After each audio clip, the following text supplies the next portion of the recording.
مسلسل فتنوں کا ضرور ہوگا. اور کیسے فتنے ہوں گے؟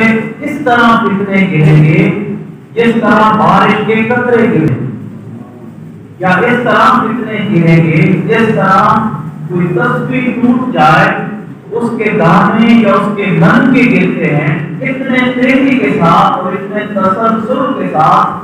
جس طرح بارش کا ایک قطرہ گرتا ہے تو فوراً اس کے ساتھ ہی دوسرا قطرہ گرتا ہے. میرے حضور نے فرمایا کہ بہت جلد تو ویلا آئے گا کہ فتنوں کا مسلسل ضرور ہوگا. تو سیدنا حیدر کرار فرماتے ہیں کہ میں نے عرض کی کہ آقا اگر وہ وقت آ جائے کہ جب مسلسل فتنوں کا ظہور ہو رہا ہو تو پھر ہم کیا کریں، ہم کس چیز کے ساتھ جڑ جائیں؟ تو میرے کریم رسول نے فرمایا پھر تمہاری ذمہ داری یہ ہے کہ تم اللہ کی کتاب یعنی قرآن کے ساتھ جڑ جانا.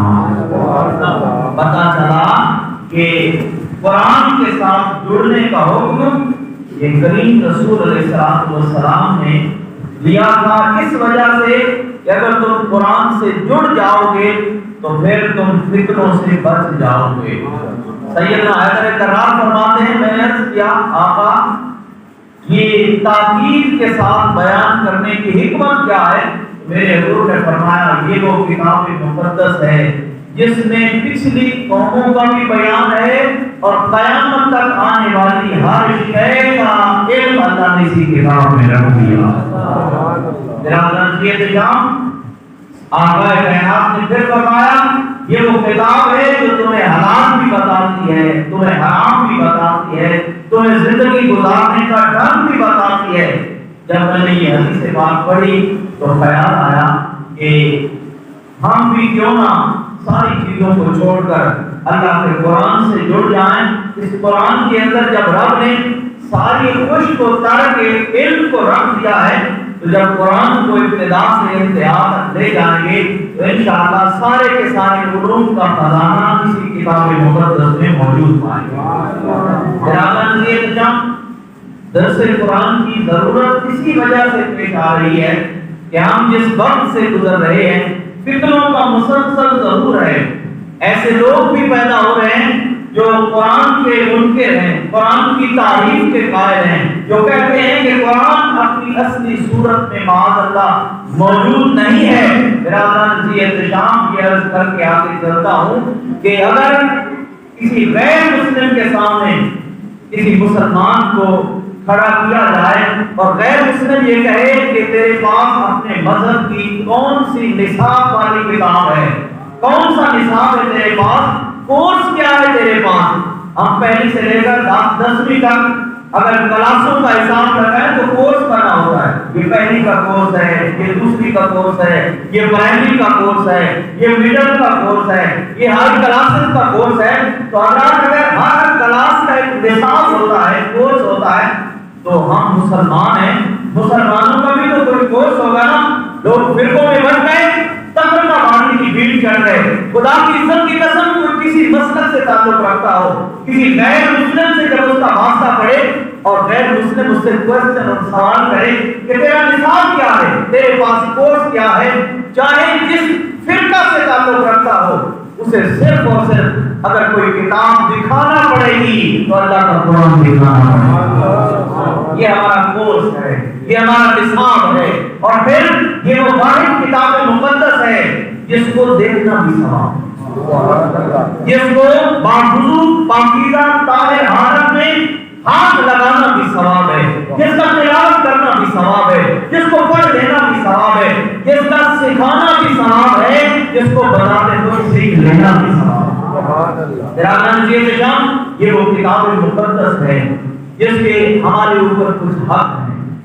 عام میں ہم سب کلمہ پڑھنے والے لوگ ہیں، یہ ہمارا نصاب ہے. جب یہ ہمارا نصاب ہے تو ہمیں دیکھنا ہوگا کہ اس نصاب کے ہمارے اوپر حق کیا ہے. آئیے اس مختصر سی نشست میں اس کے 4 حقوق آپ کے سامنے رکھتا ہوں اور اس گزارش کے ساتھ جو بھی بندہ قرآن کے ساتھ وابستہ ہو پہلے اس کے حق ادا کرے. آپ سب کی توجہ ہے نا؟ قرآن کا پہلا حق کیا ہے؟ قرآن کا پہلا حق یہ ہے کہ قرآن مقدس کے اوپر ایمان لایا، قرآن کے اوپر ایمان لایا جائے۔ اگر قرآن مقدس کے اوپر ایمان نہیں ہے تو یہ اسی طرح ہے جس طرح باقی کتابیں۔ تو پہلا قرآن کا حق یہ ہے کہ اس کو اللہ کا کلام مانا جائے، اللہ کی کتاب مانی جائے۔ اور حضرات کتنے پاکیزہ لفظ ہیں، اگر اپنے من کی دنیا میں اتاریے، یہ وہ کلام ہے جو رب کا کلام ہے اور بندوں سے خطاب کرتا ہے۔ میرا شان رب اگر بندوں سے خطاب کرے، اس سے بڑھ کے بندے کے لیے کیف و سرور اور جو ہے نا مستی کی کیفیت کیسے ہو سکتی ہے کہ وہ عرش کا مالک ہو کر اپنے عاجز بندوں سے خطاب کرتا ہے۔ اور یہ اس کا خطاب کیا ہے؟ اس کا خطاب یہی ہے جسے قرآن مقدس کہا جاتا ہے۔ پہلا حق یہ ہے اس کے اوپر ایمان لایا جائے۔ دوسرا حق اس کا یہ ہے اسے صحت لفظی کے ساتھ پڑھا جائے۔ میرے دوستوں، میرے عزیزوں، میرے بچوں، قرآن مقدس کو صحت لفظی کے ساتھ پڑھنا یہ قرآن کا دوسرا حق ہے۔ آج کیفیت یہ ہے کہ قرآن کو دیکھ کر پڑھنا بھی نہیں آتا۔ ہمارا نصاب ہے، مجھے بتائیے نا کہ اگر کوئی پہلی کلاس کا طالب علم ہو، اسے اپنا نصاب پڑھنا بھی نہ آتا ہو تو کامیاب کیسے ہو؟ اگر کوئی مڈل کلاسز کا طالب علم ہے، اسے نصاب کا پتہ ہی نہیں ہے میرا نصاب کون سا ہے، تو وہ اپنے امتحان میں کیسے کامیاب اور سکسیس ہوگا؟ تو دوسرا حق یہ ہے کہ اس کتاب مقدس کو صحت لفظی کے ساتھ پڑھا جائے۔ اگر عمر زیادہ ہو گئی کوئی ضروری نہیں، کوئی مسئلہ ایسا نہیں ہے۔ یہ کتاب تو وہ کتاب مقدس ہے جس کی سورۃ البقرہ کو سیکھنے پر جناب فاروق اعظم نے 12 سال کا عرصہ لگا دیا۔ ایک سورت سیکھتے سیکھتے اپنی زندگی کے 12 سال اس مقدس کتاب کی سورت کو سیکھنے کے اوپر جو ہے نا صرف کر دیے۔ تو کہنا یہ چاہتا ہوں کہ یہ دوسرا حق قرآن کا یہ ہے کہ قرآن کو صحت لفظی کے ساتھ پڑھا جائے اور قرآن کو صحت لفظی کے ساتھ سیکھا جائے۔ اس قرآن مقدس کے اندر ایسی ایسی جو ہے نا خوبصورت ترین باتیں ہیں کہ اگر آپ جو ہے نا اس کو اس تناظر میں دیکھیں، بعض ایسے الفاظ ہیں کہ صرف اور صرف بندہ اگر ادائیگی صرف اور صرف حرفوں کی ادائیگی درست نہ کر سکے، پورے کا پورا معنی ہی تبدیل ہو جاتا ہے۔ میں آپ کو مثال آپ کے سامنے رکھتا ہوں، دیکھیں الحمدللہ رب العالمین، یہ پہلی سورہ مبارکہ اس کی پہلی آیت ہے۔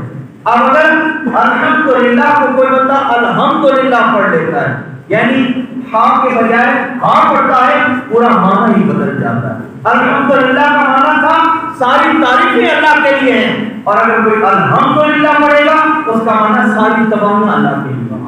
دیکھیے نا، ذرا غور کیجیے، ایک لفظ اور ایک حرف کی ادائیگی اور اس کے درست مخارج کے نہ ہونے کی وجہ سے پورے کا پورا معنی بدل گیا۔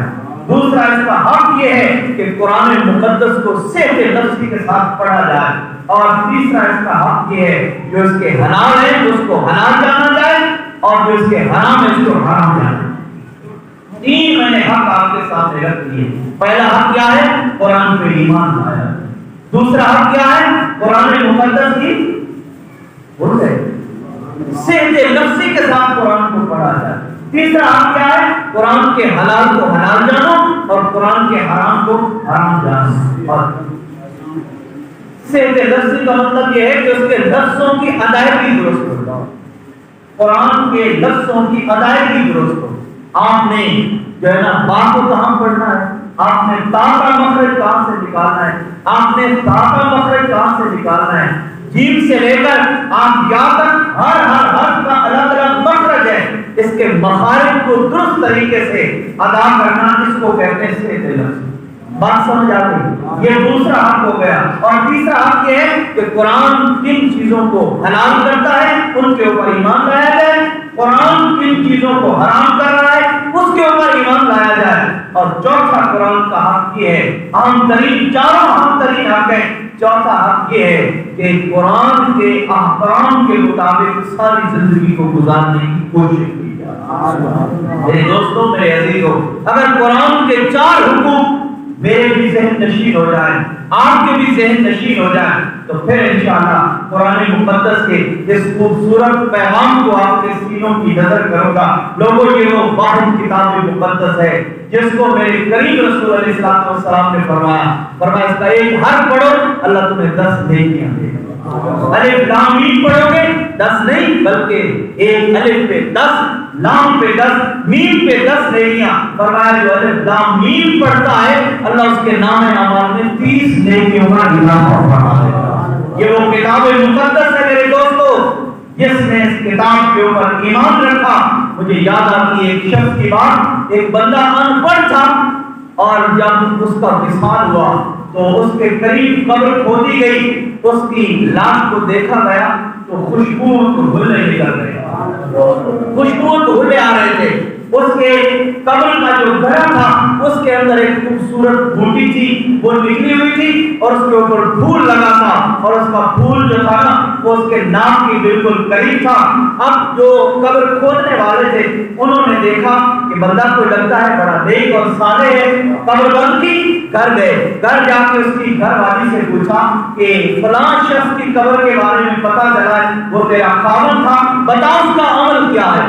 اس نے کہا اس کا عمل کیا ہے؟ وہ تو جگ بندہ تھا، سادہ سا بندہ تھا، بیڑے بکریاں رکھنا اس کا کام تھا، ساری زندگی اس نے ایسے گزار دی۔ کہا نہیں بتاؤ نا اس کا کوئی ایسا عمل، ہم نے اس کو بڑی خوبصورت حالت میں دیکھا ہے۔ تو بیوی نے بتایا کہ مجھے تو اور کوئی نظر نہیں آتا، معمول کے مطابق نماز پڑھ لیتا تھا اور اپنے کام کاج میں مصروف رہتا تھا، وہ تو قرآن بھی صحیح معنوں میں پڑھا ہوا نہیں تھا، اس سے موقع بھی میسر نہیں آیا تھا۔ بوڑھا ہو گیا تو اس کے دل میں ایک خیال آیا کہ کاش میں قرآن پڑھ لیتا، لیکن اس کا جو ہے نا زندگی نے ساتھ نہ دیا۔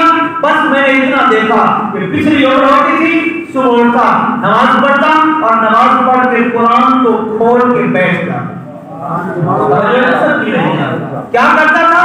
قرآن کو کھول کے بیٹھ جاتا اور قرآن کھول کے چونکہ پڑھنا تو اسے آتا نہیں تھا، انگلی پھیرتا اور پھر آسمان کی جانب رخ کرتا، کہتا میرا مالک مجھے یقین ہے یہ تیرا کلام ہے، مجھے یقین ہے یہ تیرا کلام ہے، اور میرا مالک میں گواہی دیتا ہوں یہ بھی تو نے سچ کہا ہے، یہ بھی تو نے سچ کہا ہے، یہ بھی تو نے سچ کہا ہے۔ ہر انگلی جو ہے نا لان کے اوپر پھیرتا جاتا اور ساتھ یہ کہتا جاتا میرا رب تو نے جو بھی کہا ہے حق کہا ہے، سچ کہا ہے۔ فرمایا رب کو اس کی عدالت سے پسند آئی کہ اللہ نے اس کی قبر کو جنت کے باغوں میں سے باندھا۔ میرے دوستوں یہ وہ واحد کتاب مقدس ہے۔ ایک حدیث ترمذی میں آپ کے سامنے رکھوں، کریم رسول علیہ السلام کے خدمت اقدس میں ایک صحابی حاضر ہوئے، عرض کرنے لگے آقا میں نے ایک عجیب سا منظر دیکھا ہے، میں بیٹھا تھا قرآن پڑھ رہا تھا کہ میں نے دیکھا کہ میرے اوپر کچھ جو ہے نا اتر رہا ہے، ایسے اتر رہا ہے کہ میرے قریب کھڑا میرا گھوڑا وہ بلکنے لگا۔ میں حیران ہوا، قرآن تھک کے آپ کی خدمت میں آ گیا۔ آپ مجھے بتائیں میں سورۃ الکہف کی تلاوت کر رہا تھا اور میں اس کیفیت کو دیکھ کر آپ کی خدمت میں حاضر ہوں، یہ معاملہ اور ماجرا کیا ہے؟ کریم آقا نے فرمایا ماجرا کوئی اور نہیں ہے، یہ اللہ کی رحمت کا نزول ہو رہا ہے۔ فرمایا ملائکہ رحمت کی چادر لے کر تیرے اوپر تان کر کھڑے تھے، یہ ہر اس بندے کے لیے ہوتا ہے جو قرآن کھول کے بیٹھتا ہے، اللہ کے کلام کو پڑھتا ہے، اللہ کی رحمت کا نزول اس کے اوپر چھما چھم برسا کرتا ہے۔ اللہ آؤ قرآن سے اپنا تعلق جوڑے، انشاءاللہ ہر مہینہ قرآن کے آغاز سے لے کر جب تک زندگی نے ساتھ دیا ایک ایک آیت کریمہ کا مفہوم جو میرے ذہن میں ہوگا، جہاں تک میرے ناقص علم کی رسائی ہوگی آپ کے دامن میں ڈالنے کی کوشش کرتا رہوں گا۔ بس اس گزارش کے ساتھ کہ آج سے ذہن بنا لیں کہ ہم نے قرآن کے حق کو ادا کرنا، ہم نے قرآن مقدس کے اوپر ایمان کی حد تک ایمان لا کر پھر اس کو صحت نفسی کے ساتھ پڑھ کر اس کے حلال و حرام کو جان کر پھر اس کے مطابق اپنی زندگی کو گزارنے کی کوشش کا یقین لے کر ہم نے چلنا ہے۔ اور میں ببانگی طور کہہ رہا ہوں کہ آج جو فتنے اٹھتے ہیں نا، چاہے ہمارے شہر میں ہو یا کسی شہر میں، جب تک زندگی کا یہ سلسلہ چلتا رہے گا ہم قرآن مقدس کا پیغام نگر نگر اور گلی گلی پہنچاتے رہیں گے۔ اللہ کی عزت کی قسم جن سینوں کے اندر قرآن کا نور اترے گا، خدا کی عزت کی قسم بڑے وثوق سے کہہ رہا ہوں جس سینے میں قرآن کا نور ہوگا نا وہ نبی کا گستاخ نہیں ہوگا، جس سینے میں قرآن کا نبی کی آنکھ کا بے ادب نہیں ہو سکتا. جس سینے کے اندر قرآن کا نور ہوگا وہ نبی کے صحابہ کے جو ہے نا بارے میں غلط عقیدہ نہیں رکھ سکتا. اور جن کے سینوں میں قرآن کا نور ہوتا ہے وہ اللہ کے ولیوں کے ساتھ ہمیشہ محبت بھرا تعلق رکھا کرتے ہیں. اس لیے انشاءاللہ یہ سلسلہ چلتا رہے گا.